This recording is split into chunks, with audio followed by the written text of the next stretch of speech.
With the release of the Tarnished Edition of Elden Ring right around the corner, I figured it'd be fun to make a video listing the best and the coolest weapons in Elden Ring, based on the whole bunch of build guides and tutorials that I've done over the last couple of years. But after breaking out my trusty spreadsheet, there was a bit of a problem. I haven't done full DLC playthroughs with a lot of them, and many have been changed through patches since I last used them. So, in this series, I'll show you the best weapons in the game and the most optimal way to build your character around them, in a quest to answer the question, what really are the best weapons in Elden Ring?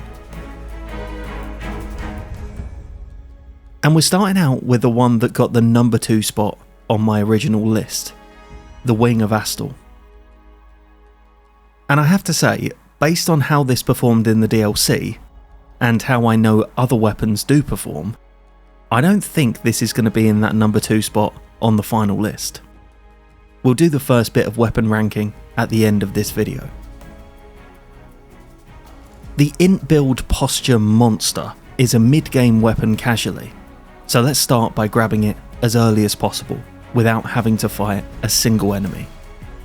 Before following my standard setup guide, I grabbed Torrent, rode up to the bridge and around Stormvale into Liurnia.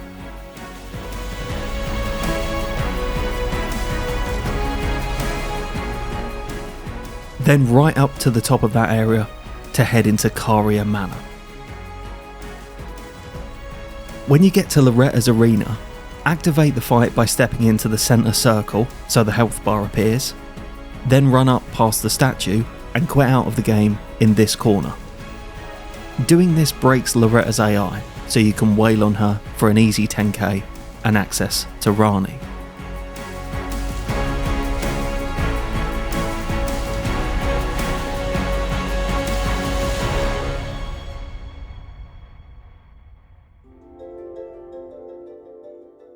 From the arena, head to the rise right in front of you, and up the stone pillar behind it to do an easy jumping skip for early access to Renna's Rise.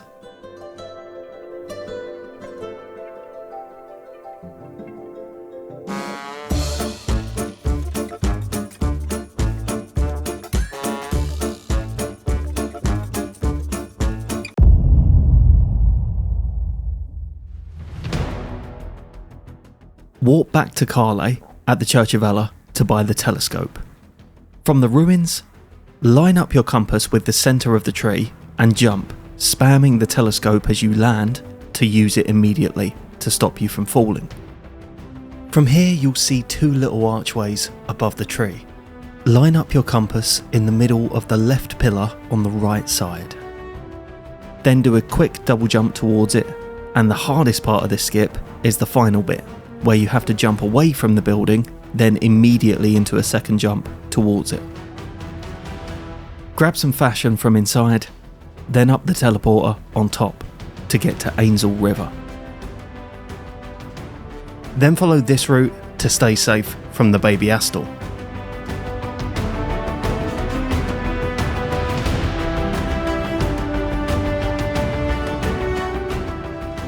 And the only dangerous part of this run down is this section with the big-headed ant, as you will have to dodge one attack. I obviously did this on my first try because I'm really good at video games. Stop fucking zooming in on it.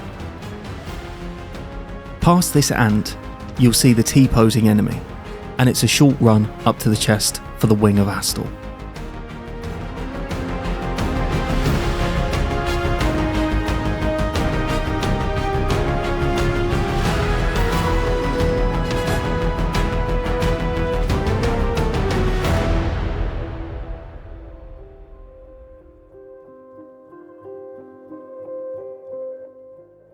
Now to get the requirements to use it. Head to Lenna's Rise in Caelid for some easy early runes. Now the method I always use for this is jumping onto the side of the bridge and quitting out near this hole in the wall.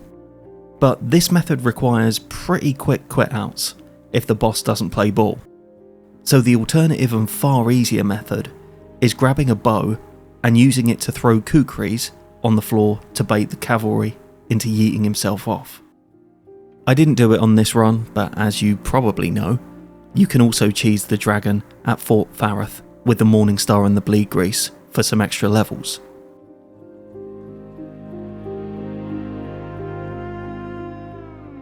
Now for some buffs.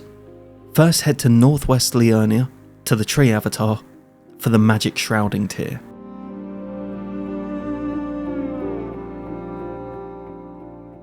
Then drop down by Iji and ride north for the Int tier.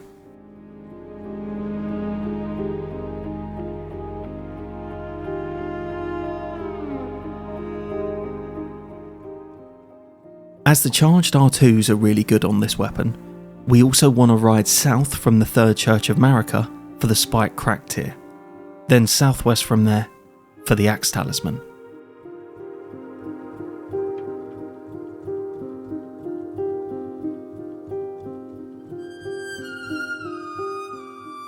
Now to Kaled, for a talisman that we're going to use on pretty much every build in this series to give us more levels on each run.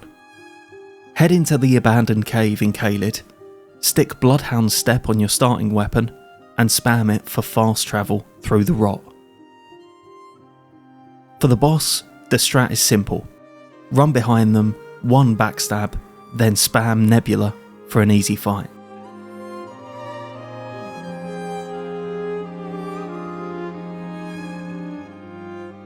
At this point, I went to Stormvale, but if you want to absolutely annihilate Margit and Godric, hold off on this for now, as you can easily fight them with a +9 if you want to. The Curved Sword moveset of the wing makes it very capable when just used normally. However, the standout part of the normal moveset is its int scaling projectile firing R2s, which come out super quick considering how much damage they do. And the charged version does way more posture damage than you expect it to. The most broken part of this weapon though is the Ash of War, Nebula. In terms of DPS and posture DPS, it's truly one of the most busted things in any From Software game.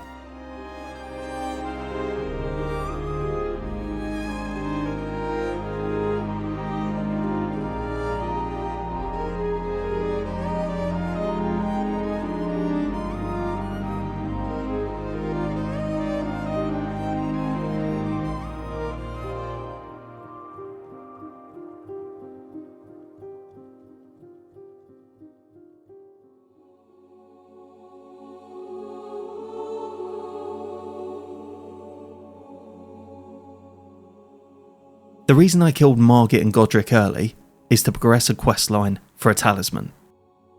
Jump up the Spirit Spring and ride east from the Castle Morn ramparts to grab some Starlight Shards. Then do the same from the Argyll Lake South Grace for some more. Then to the Altus Highway Junction for the Amber Starlight.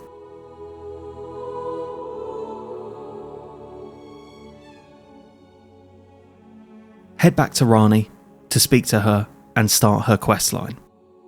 There's a hidden floor in a ruins nearby that leads you down into Seluvis' secret dungeon. Then go to the Rise to speak to him and finish the questline for the Magic Scorpion Charm. For another handy talisman, down into the Stillwater Cave to kill another Clean Rot Knight for the Winged Sword. To make light of a very annoying fight later on, we're also going to go to the town of Celia. Light the Flame Tower to the southwest of the town to unlock a really good spell for later.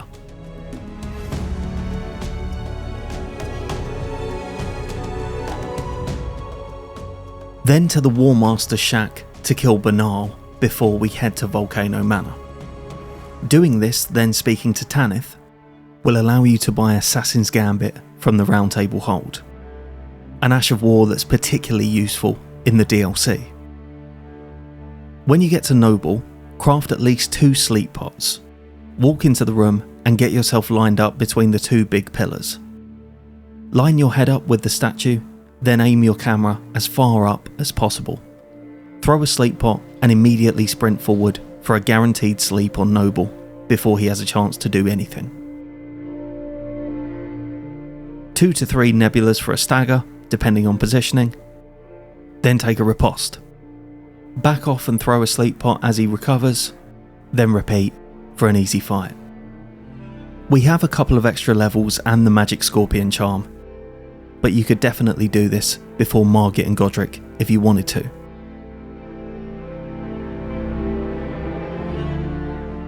Run through the manor and through the Stone Sword Key Gate, dropping down and through the corridors for the Dagger Talisman.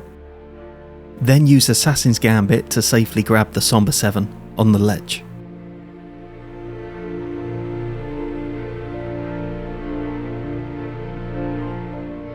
With the sword at +9, it's time for Radahn. And with any decent +9 or +16, you can actually get a scripted fight by attacking through his first 2 scripted moves, then using a very specific roll to bait out an attack opportunity. The attack we're looking for is the third one. The big pulling attack where he lowers his swords and he's fucking dead. Well yeah, the attack that he would have done there, you can... No, it doesn't matter. Go to one of the walking mausoleums to dupe Radahn's remembrance for some early cash. Stop by the round table for the 3rd talisman slot, and to fill it to the Lux Ruins in Altus for the ritual sword talisman.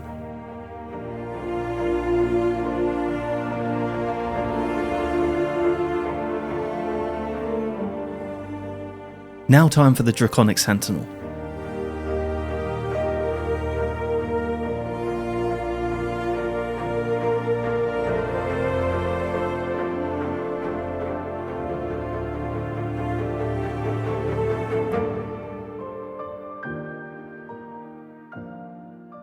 Through Lanedale, killing the Avatar in the Avenue for the Lord's Rune and more levels.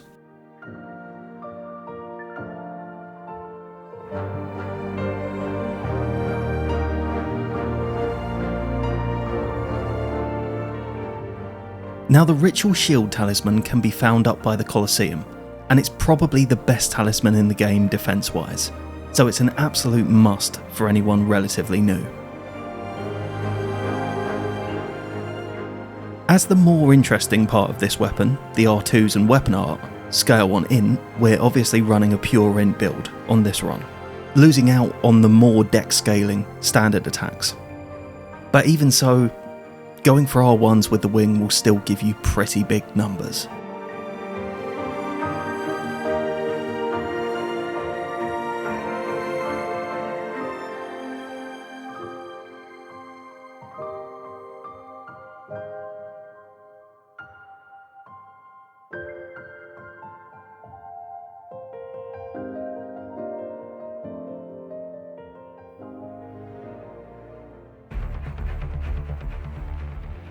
Morgott decided to be annoying and not give me the jump right away in this run, but as soon as he did it, it was all over.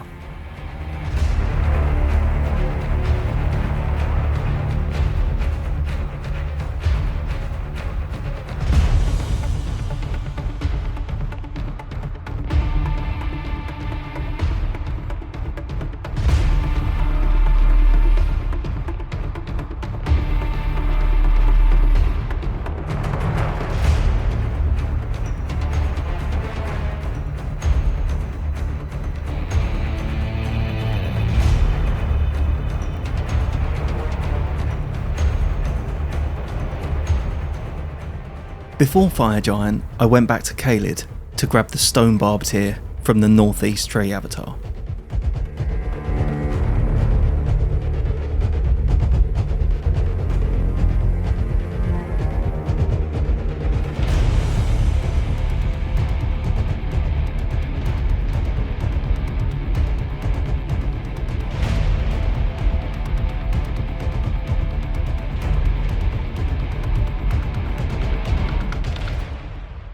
And I'm just going to let this one play.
For duo, I decided to be silly and see how close I could get to one-cycling them, something that I've only ever achieved with Ancient Dragon Lightning Strike.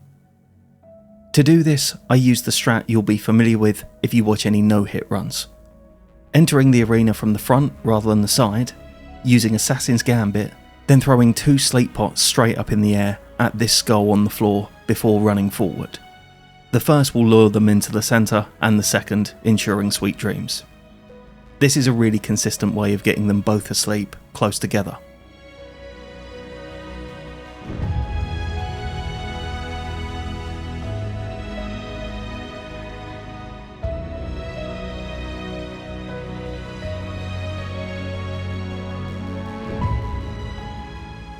In the next area, run past the dragon for our plus 10 upgrade.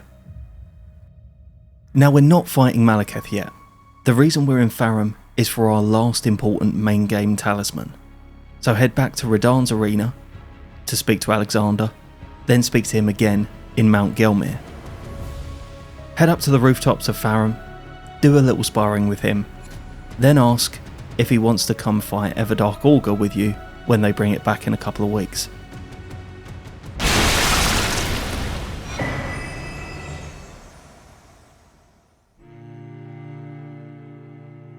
So back to the mountaintops and into Castle Sol for Commander Nile. Honestly, killing the Banished Knights with normal strats is probably easier here, but it's fun trying to get them to walk into Nebula. For Nile, get him down to 90% health, dodge the big tornado, and the fight is over.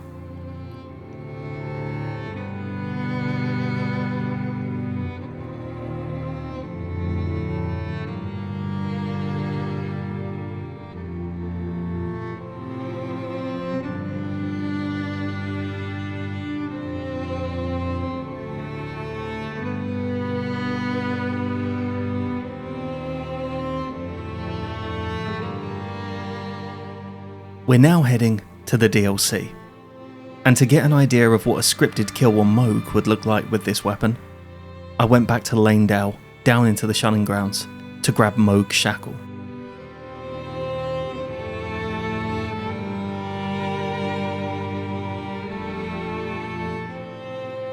So what can we do against him? Despite the lack of bleed, we can still script Mohg with the wing and the shackle. And bearing in mind how much health I've levelled, you could definitely do this much earlier in the run should you wish to go for an early DLC.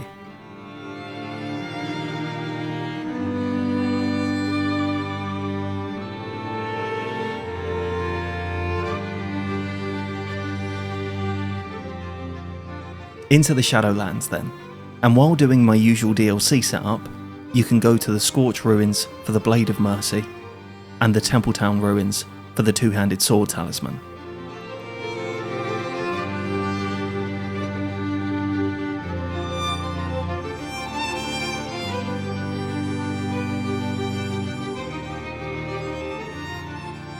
Then to the Shadow Keep for Big Hippo for some easy runes. 2 Nebulas to stagger, take the riposte, then cast another 2 straight away for the win.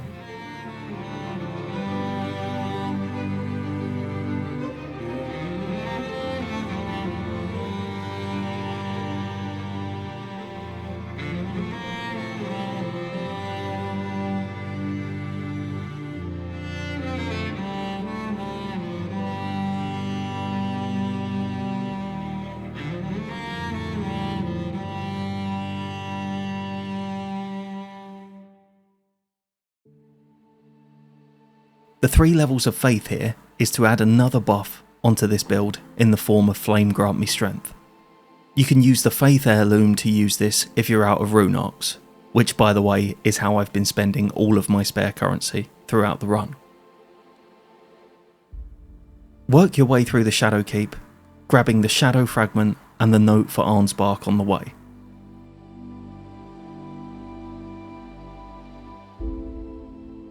All the way up to Mesmer's Arena for another fragment. Then out the other side of the keep to the Rao Ruins. Kill the small hippo in the first area for another fragment.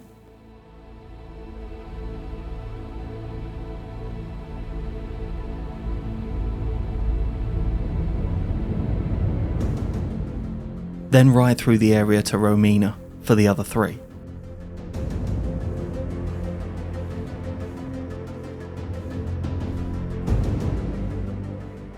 Back to the Shadowkeep and down to Gaius.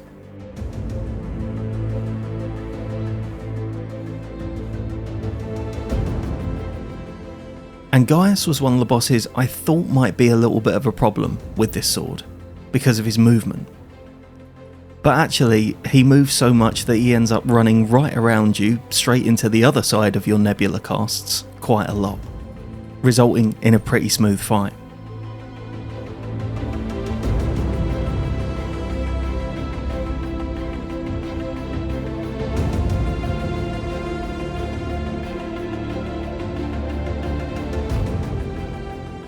Now down to the Cerulean coast and into the Fissure. Assassin's Gambit, Stealth and Night Comet is the sensible approach here.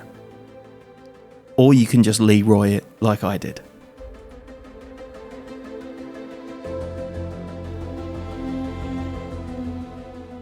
Now for a question.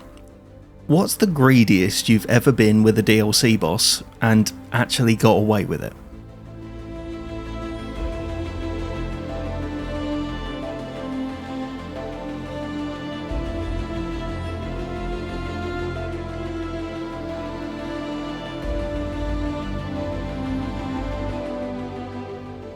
Then back to Castle Ensis for R'Larna. And at the start of this fight, with her movement being quick enough to nerf Nebula, and her magic resistance nerfing my entire build really, I thought this might be the first boss I actually had to pay attention to on this run. And then she tried to transition to Phase 2.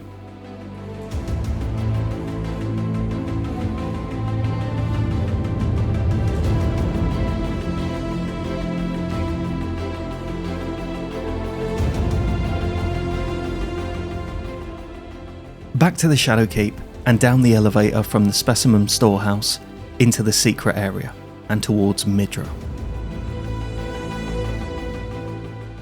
On your way down to the Darklight Catacombs, kill the 2 small hippos for an extra fragment each.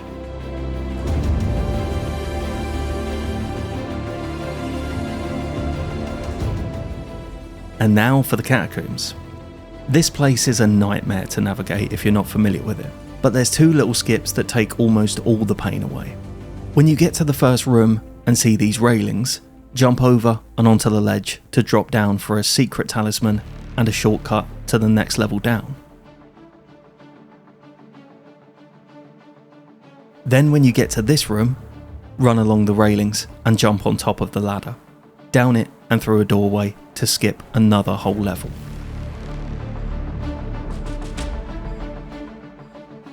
For jewellery, exactly the same strats as the Clean Rot Knights back at the beginning. Backstab into a Nebula cast for an easy fight. And I suspect Nebula wouldn't have been much good on Midra due to his size, but I never got a chance to find out as I haven't fought him in ages and wanted to do it properly.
Romina, of all the bosses on this run, probably felt like the biggest lottery where Nebula is concerned. On the time she stayed in range, it was great. But sometimes she'd run halfway across the arena, and it was absolutely useless. Her low posture though means that charges can still be devastating. This one is a really good candidate for an Axe Talisman and Spike Crack tier setup if you're going for a tidy fight.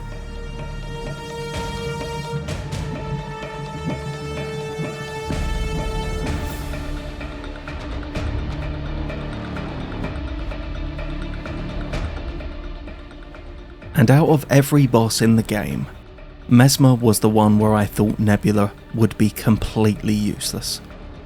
I knew I could probably bait him into walking into a couple of them at some points, but thought his erratic movement would make this realistically a charges only fight. But what happened on my very first attempt at it proved me so utterly wrong.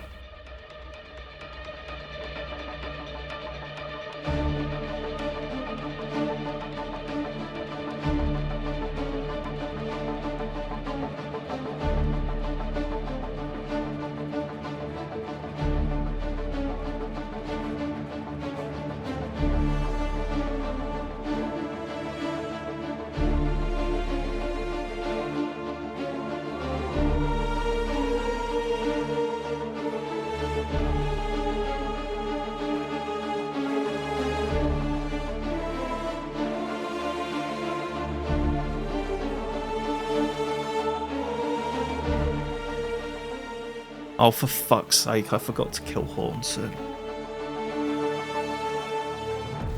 Before we head to the best area in a video game ever, we need a staff. So back to Caria Manor to kill Red Wolf and Renala.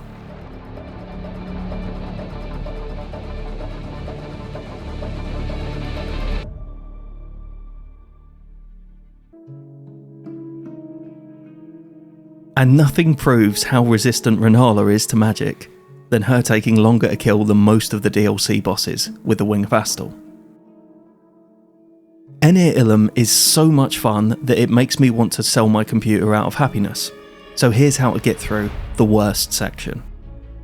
Assassin's Gambit before the Lightning Warrior, then jump off of these stairs to sneak up on the caster. A quick quit out here would de-aggro the knight, but with the wing it's not necessary. Assassin's Gambit again, then run up the stairs.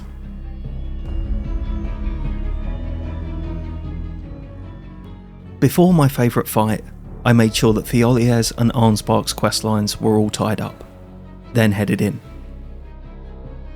The sole reason we picked up Night Comet earlier is for this fight. Enemies cannot see Night Comet and therefore will not dodge it, and it does insane damage. Now what if I told you that so far I've been running this weapon underpowered for the whole game?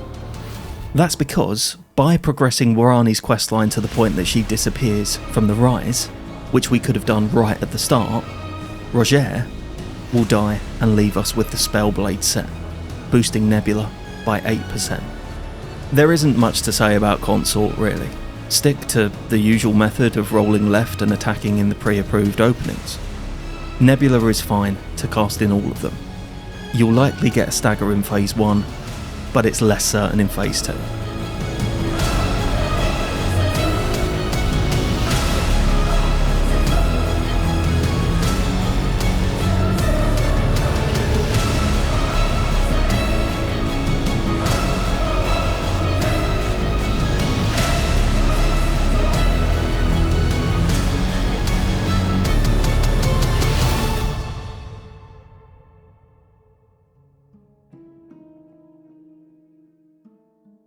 Now it's dragon time. Into the dragon's pit to easily delete Dragon Man with Night Comet.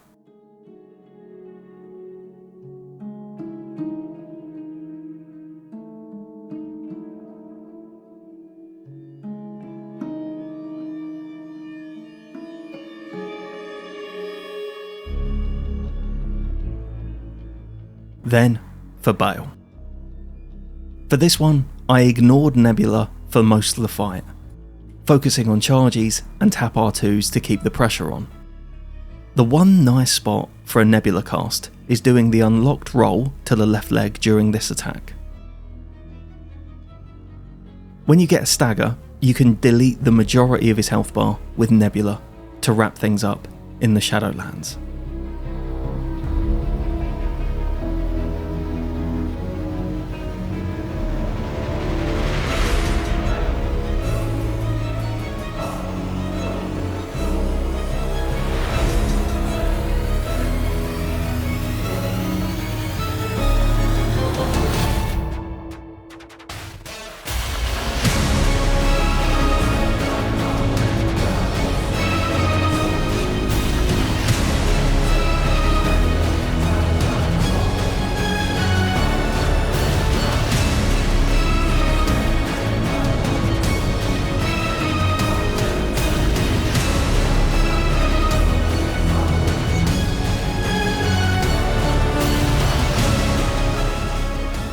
Back to the base game, where you want to accidentally turn on your controller overlay, then not notice for the next hour of filming.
For Plassey, running between the lightning and casting Nebula at the start of the fight gives you a guaranteed stagger from which you can delete the vast majority of his health bar.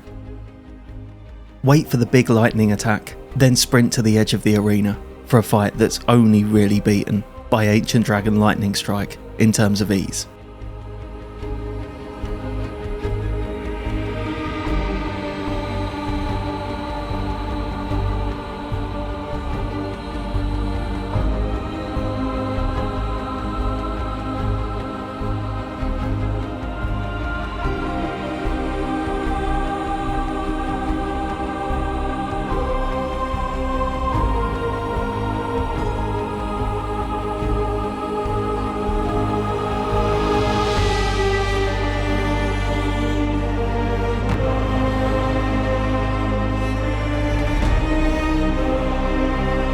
I wanted to have a bit of a laugh with Loretta, so I went for parries and charges, for a fight that honestly felt no different to doing it with a great hammer with Crackblade. So let's talk about some weapons and how I'm ranking them. I'm starting with a small list of some weapons I've used a lot in full playthroughs and don't need to revisit. For the moment, I'm ranking them on 5 different criteria.